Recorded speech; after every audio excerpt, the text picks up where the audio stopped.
देखी ए भैया एगो भक्त माई के द्वारा पे जाके गुहार लगावता रे और सुनी कौना भाव में कहता रे। बोल दे शेरा वाली मैया की।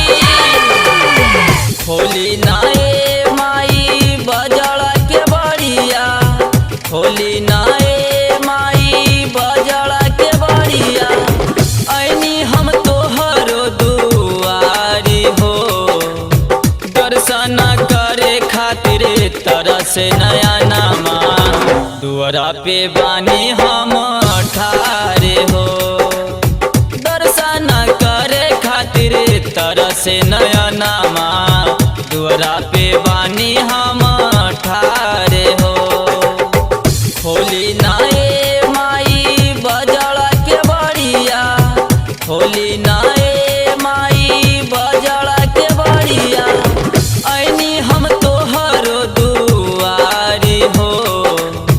दर्शन करे खातिर तरस नया नामा, दुआरा पे बानी हम ठारे हो। दर्शन करे खातिर तरस नया नामा, दुआरा पे बानी हम ठारे हो। बोल दे साचे दरबार की।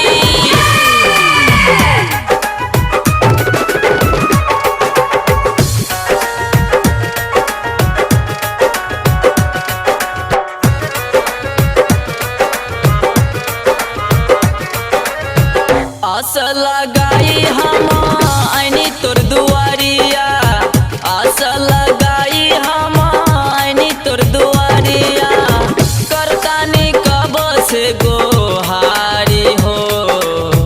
दुआरा पे जुटल माई सभे नर नरिया, करत सभे इंतजार हो। दुआरा पे जुटल माई सभे नर नरिया, करत सभे इंतजार हो।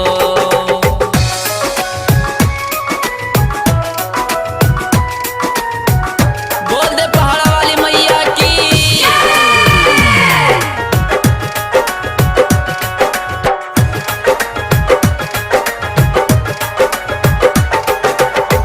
जबले ना खोलबू माई बजड़ा के बड़िया, जबले ना खोलबू माई बजड़ा के बड़िया, छोड़ी ना जाइब तोरे द्वारे हो। पंकज के सुना माई तानी आरतिया, कर ललन के बेड़ा पारे हो। सुनो ए माई कन्हैया के अरजिया, कर पंकज के बेड़ा पारे हो। खोली नाए माई बजड़ा के बड़िया, खोली नाए माई बजड़ा के बड़िया, ऐनी हम तोहरो दुआरी हो।